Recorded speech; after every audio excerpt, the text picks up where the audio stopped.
नमस्कार, हमारे चैनल में आपका स्वागत है। मैं हूं रामचंद्र मौर्य।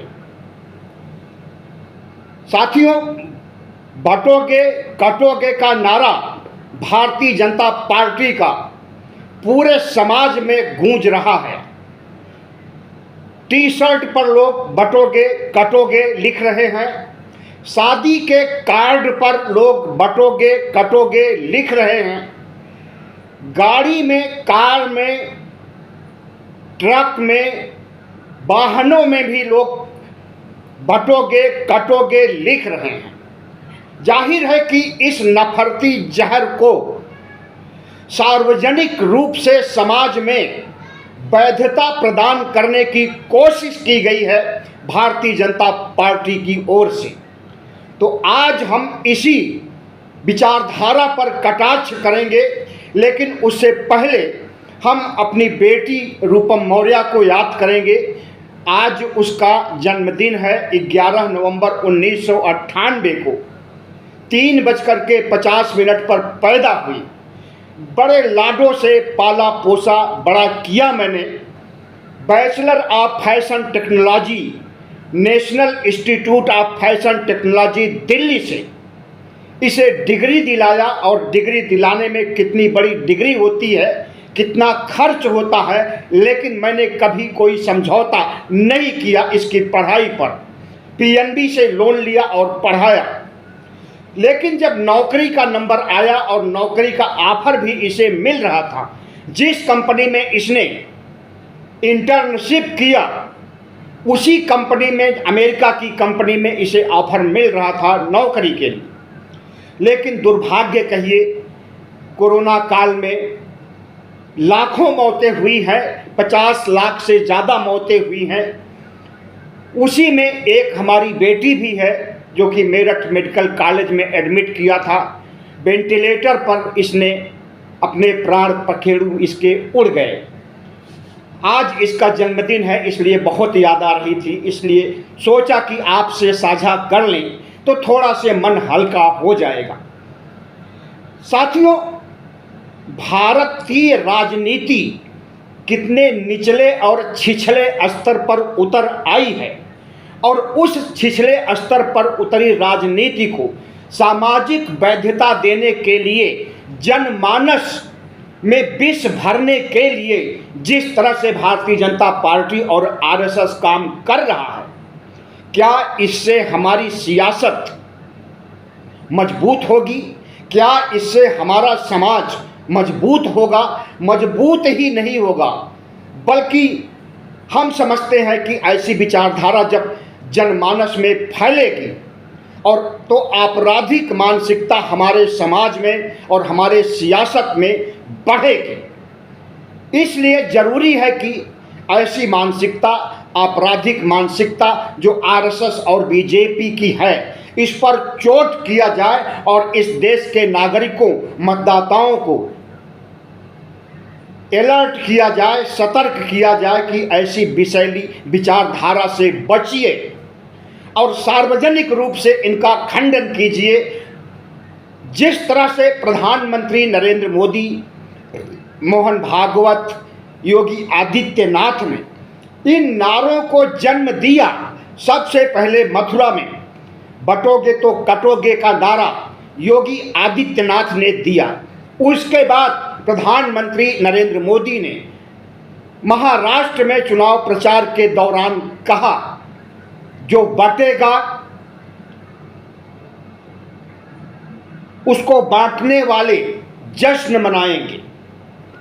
योगी की भाषा से थोड़ा हट कर, थोड़ा से सॉफ्ट होकर के उन्होंने वही बात कही जो योगी के कहने का भाव था। और उनसे बढ़ करके समरसता के प्रतीक सामाजिक सांस्कृतिक संगठन के पुरोधा मोहन भागवत, आरएसएस प्रमुख ने भी यह आग उगली और कहा कि बटोगे तो सुरक्षित नहीं रहोगे। इन तीनों नेताओं, सामाजिक संगठन के प्रमुखों से हम आग्रह करते हैं कि समाज को सकारात्मक दिशा में, रचनात्मक दिशा में प्रगति की दिशा में आगे बढ़ने के लिए प्रेरित कीजिए। समाज की मानसिकता अपराधी बनाने का काम मत कीजिए। अगर ऐसा करोगे तो इस देश के 140 करोड़ लोग समझते हैं कि किस रास्ते पर चल करके इस देश का उत्थान होगा, हमारा उत्थान होगा, हमारी आने वाली पीढ़ी का उत्थान होगा। और जब उनके अंदर यह मानसिकता घर कर जाएगी कि प्रधानमंत्री नरेंद्र मोदी, मोहन भागवत और योगी हमें अपराधी बना रहे हैं, हमारी पीढ़ी को अपराधी बनाना चाहते हैं, तो इतना आपसे वह नफरत करेंगे। नफरत सिखाओगे तो नफरत ही करेंगे, और जब 98 करोड़ मतदाता नफरत करेंगे तो आपकी नफरत धरी की धरी रह जाएगी। और आपको जो आज प्रधानमंत्री के पद पर, मुख्यमंत्री के पद पर बैठे हुए हो, इससे कोसों दूर हो जाओगे। वर्तमान सत्ता का मकसद है कि हेट स्पीच जहर घोल करके इस देश में विखंडन उत्पन्न करना, हिंदू मुस्लिम करके ध्रुवीकरण करना, बटोगे कटोगे की बात कह करके हिंदू समुदाय को डरवाना, बटोगे कटोगे की बात कह करके पिछड़ा वर्ग, दलित वर्ग, आदिवासी वर्ग को डरवाने का काम जिस तरह से आज के सत्ता पर शीर्ष पर बैठे नेता कर रहे हैं, वह बहुत दुर्भाग्यपूर्ण है। और हम तो कहते हैं भारतीय जनता पार्टी आरएसएस को शर्म करना चाहिए। बेशर्मी की हद पार कर चुके हैं और उन्हें इस देश के 98 करोड़ मतदाताओं से, 140 करोड़ नागरिकों से माफी मांगनी चाहिए। अगर माफी नहीं मांगेंगे तो यह देश की जनता अगर प्रधानमंत्री बना सकती है, मुख्यमंत्री बना सकती है, तो वह उतार भी सकती है। आपके हेट स्पीच को, आपके जहर को बर्दाश्त नहीं कर सकती है। ओबीसी, एससी, एसटी की दुर्दशा आज से नहीं है। आज फिर योगी आदित्यनाथ ने कहा कि भाषा के नाम पर, जाति के नाम पर, क्षेत्र के नाम पर जो बटे हैं वो कटे हैं। फिर से दोहराया उन्होंने आज। और बटेंगे तो जश्न मनाएंगे वे लोग जो बांट रहे हैं। नरेंद्र मोदी ने जो कहा था, ये सब चीजें पूरे सोशल मीडिया पर छाई हुई हैं और लग रहा है कि बटने कटने और नकारात्मक राजनीति करने, अपराधी मानसिकता फैलाने को नैतिकता के तराजू पर तौल रहे हैं और इसे अनैतिक नहीं बल्कि नैतिक कह रहे हैं। सोशल मीडिया पर आईटी सेल के लोग, भारतीय जनता पार्टी के नेता और भारतीय जनता पार्टी के शीर्ष नेता, आरएसएस के मानने वाले तमाम से प्रचारक और इस देश के हिंदू संगठनों के लोग। हमें लगता है कि खड़गे ने जो कहा बहुत सही कहा। खड़गे ने योगी आदित्यनाथ के जवाब में आज कहा कि पहले तो इन्होंने मनुस्मृति से बांटने और काटने का काम किया और अब 140 करोड़ लोगों को डायरेक्ट बांटना और काटना चाहते हैं। सनातन धर्म पर चोट, साधु सन्यासी पर चोट पहुंचाने की बात कही जा रही है भारतीय जनता पार्टी के द्वारा, क्योंकि खड़गे ने कहा कि योगी आदित्यनाथ साधु की वेशभूषा पहन करके, गेरुआ रंग का कपड़ा पहन करके, सिर में बाल न रख करके अगर राजनीति करना चाहते हैं तो यह गलत है। इन्हें सफ़ेद कपड़ों में आकर के राजनीति करनी चाहिए, सामान्य कपड़ों में राजनीति करनी चाहिए और मानसिकता इनकी स्वच्छ होनी चाहिए। अपराधी मानसिकता से राजनीति नहीं करनी चाहिए। इस पर इनके एक मंत्री ने कहा योगी आदित्यनाथ की कि ये सनातन को बांटना चाहते हैं। सनातन धर्म के साधु सन्यासी जो कि योगी की भूषा में भगवा धारण करते हैं, उनके ऊपर कटाक्ष कर रहे हैं, सनातन धर्म के ऊपर प्रहार कर रहे हैं।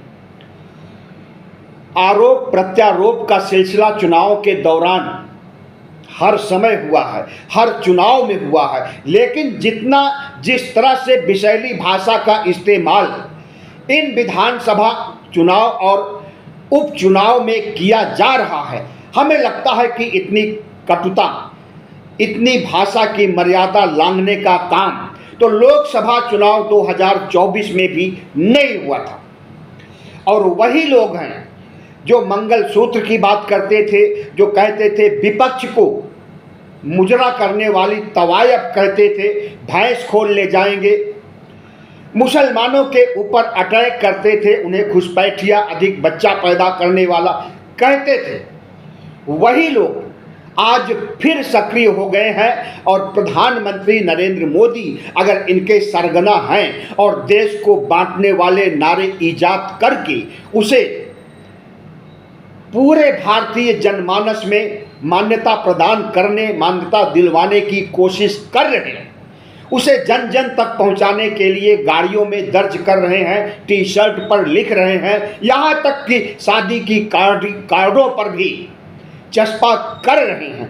तो ऐसे प्रधानमंत्री को, ऐसे आरएसएस को क्या कहा जाए कि इनकी आपराधिक मानसिकता का अब सामाजिकरण हो रहा है। लेकिन इस देश के ओबीसी, एससी, एसटी के लोग, इस देश के अंबेडकरवादी ऐसा कतई नहीं होने देंगे और इनकी हेट स्पीच के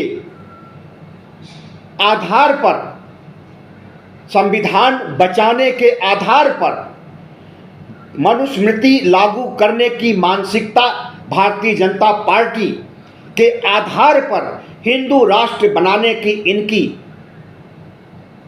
दृढ़ इच्छा शक्ति के आधार पर अब ओबीसी, एससी, एसटी जरूर बंट गया है।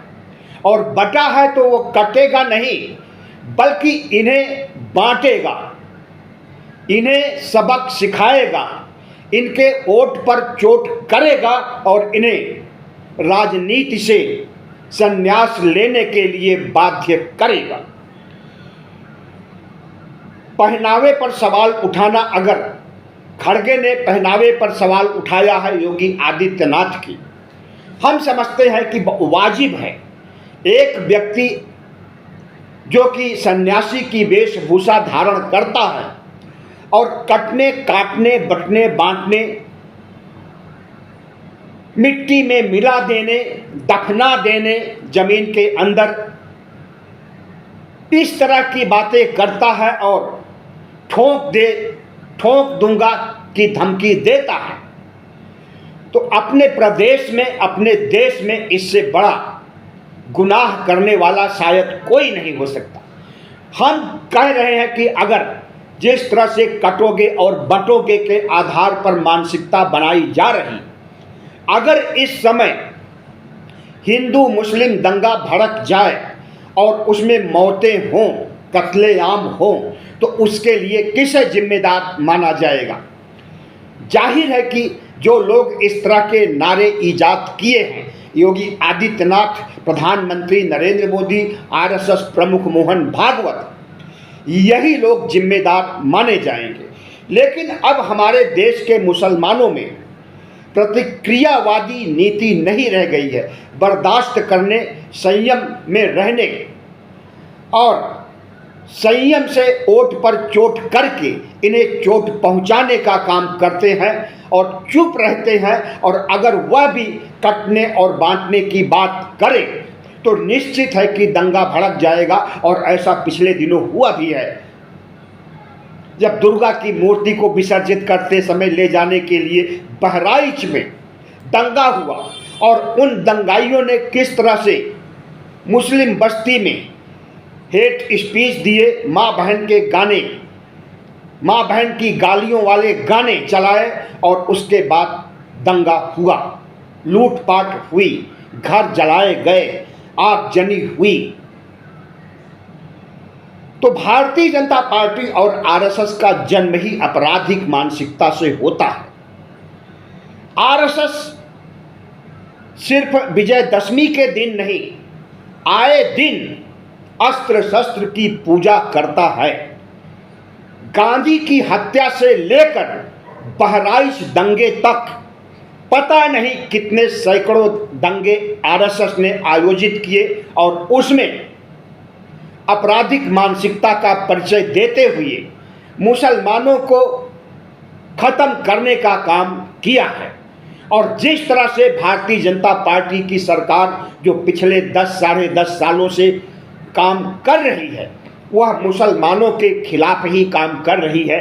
कभी CAA NRC ला करके मुसलमानों को देश से भगाने की कोशिश की जाती है, या भगा नहीं सकेंगे तो उनकी नागरिकता खत्म करने की चाल चली गई, लेकिन वह चाल भी कामयाब नहीं हुई और इनका CAA NRC आज ठंडे बस्ते में पड़ा हुआ है। हिंदू संगठनों के द्वारा हरिद्वार धर्म संसद में किस तरह से मुसलमानों के खिलाफ नरसंहार करने की बात करवाई गई थी, किस तरह से देश में हिंदू राष्ट्र बनाने के लिए कस्में खाई गई है। योगी आदित्यनाथ की संस्था युवा वाहिनी ने पूरे भारत में आयोजित किया कि हम भारत धर्मनिरपेक्ष भारत को हिंदू राष्ट्र बनाएंगे, और उनके खिलाफ कोई कार्रवाई नहीं हुई। कितनी बार जंतर मंतर पर संविधान जलाया गया, उनके खिलाफ कोई कार्रवाई नहीं हुई। कितने मुस्लिम लोगों को मॉब लिंचिंग के आधार पर, गोकुशी के आधार पर उनकी हत्या की गई। निरपराध होते हुए भी अगर मुसलमानों की हत्या की जा रही है और हत्यारे घूम रहे हैं, तो भारतीय जनता पार्टी का शासन होने की वजह से ही वह घूम रहे हैं, उन्हें दंडित नहीं किया जा रहा। तो जाहिर है कि भारतीय जनता पार्टी धार्मिक नारे दे करके, भड़काऊ भाषण दे करके, बटोगे कटोगे के नारे लगा करके इस देश में नफरत पैदा करती है, और उसकी नफरत से यह देश जरूर बंटने की दिशा में लगता है कि चला जाएगा, इनको लगता होगा, लेकिन हमें नहीं लगता है, क्योंकि इनके खिलाफ राहुल गांधी ने जो नारा दिया है कि डरो मत, कितना भी डरवाएं, कितना भी कहें कि बटोगे तो कटोगे, लेकिन इनसे डरिए नहीं, इनकी बंदर घुड़की से डरिए नहीं, और मोहब्बत की दुकान खोलिए इनके नफरत के बाजार में। जिस तरह से राहुल गांधी ने अभय मुद्रा का संदेश दिया है, वह इनके बटोगे कटोगे के नारे के खिलाफ है, और इनके बटोगे कटोगे नारे से जो प्रतिध्वनि निकलती है उसे खत्म करने, इनके बटोगे कटोगे के संदेश को जड़ मूल खत्म करने के लिए अगर राहुल गांधी संविधान का मुद्दा उठा रहे हैं और अपने नफरत के बाजार में मोहब्बत की दुकान खोलने की बात कर रहे हैं, डरो मत की बात कह रहे हैं, तो शायद इसी से हमारा देश, हमारा समाज बचा हुआ है और आगे भी बचेगा। अगर भारतीय जनता पार्टी की चले, अगर आरएसएस की चले, तो इस देश में सिर्फ हिंदू रहेंगे। बाकी धर्मों के लोग नदारत ये चाहते हैं कि मुसलमानों को मुसलमानों के देश में पाकिस्तान, बांग्लादेश, अफगानिस्तान, सऊदी अरब भेज दिया जाए और वहाँ के सभी हिंदुओं को भारत में बुलाया जाए, क्योंकि इन्हें हिंदू राष्ट्र बनाना है और हिंदू राष्ट्र में एक भी मुस्लिम नहीं रह सकता है। इनकी यही मानसिकता है। एक भी बुद्धिस्ट नहीं रह सकता है, एक भी ईसाई नहीं रह सकता है, एक भी पादरी नहीं रह सकता है। लेकिन यह इनका दीवा स्वप्न है। दिन में सपने देख रहे हैं, दिन में आसमान के तारे गिन रहे हैं, दिन में कल्पना कर रहे हैं, और जो कल्पना कर रहे हैं यह कभी साकार होने वाला नहीं है। यह देश साझा संस्कृति, साझा धर्म, सर्वधर्म संभाव, वसुधैव कुटुंबकम की भावना से ओतप्रोत होकर के चल रहा है और आगे भी चलेगा। कितने भी योगी आदित्यनाथ आ जाएं, कितने भी नरेंद्र मोदी आ जाएं, कितने भी मोहन भागवत आ जाएं, इस देश को बांट और काट नहीं सकती। शर्म करना चाहिए एक प्रधानमंत्री को जो भारतीय गणराज्य का है, जिसकी मर्यादा होती है, जिसकी गरिमा होती है, जिसके पद की। हम समझते हैं कि 15-16 प्रधानमंत्री अब तक हुए हैं, लेकिन इतना कम्युनल, इतना धर्मांध और इतना झूठा, इतना जुमलेबाज प्रधानमंत्री कोई नहीं हुआ और आगे भी नहीं होगा। इस प्रधानमंत्री से और इस आरएसएस के जाल से और इस योगी आदित्यनाथ के जहरीले बयान से इस देश को बचाने के लिए बुद्धिजीवियों को सामने आना होगा। लेखकों, पत्रकारों को अपनी कलम से इन्हें नेस्तनाबूद करना होगा और सबसे बढ़ करके इस देश के 98 करोड़ मतदाताओं को जहर घोलने वालों के खिलाफ, योगी मोदी भागवत के खिलाफ इनके वोट पर चोट करना है। तभी यह देश बचेगा, वरना यह देश को ले डूबेंगे। जिस तरह से प्रधानमंत्री नरेंद्र मोदी कभी शमशान कब्रिस्तान की बात करते हैं, कभी ईद और होली में बिजली की बात करते हैं, और कभी मुसलमानों को कार के नीचे कुचले जाने वाले पिल्ले कह करके संबोधित करते हैं, और कभी बटोगे तो कटोगे कह करके इस देश की एकता को विखंडित करने का काम करते हैं, तो ऐसा आदमी भारतीय प्रजातंत्र में प्रधानमंत्री पद पर रहने के काबिल नहीं है। योगी आदित्यनाथ जैसा विषैला और जहर घोलने वाला व्यक्ति भी इस देश का मुख्यमंत्री बनने लायक नहीं है। इस देश के 90% ओबीसी, एससी, एसटी के मतदाताओं से हम अपील करते हैं कि भारतीय जनता पार्टी, आरएसएस, नरेंद्र मोदी और योगी के खिलाफ अब वोट करना है और इन्हें सत्ता से बाहर करना है, क्योंकि ये हमारे संविधान के लिए खतरा है, हमारे धर्मनिरपेक्ष राष्ट्र भारत के लिए खतरा है, हमारे लोकतंत्र के लिए खतरा है, और ऐसे सांप्रदायिक विध्वंसकारी लोगों से हमें देश बचाना है। बहुत बहुत धन्यवाद। हमारे चैनल को सब्सक्राइब कीजिएगा, लाइक कीजिएगा और शेयर कीजिएगा।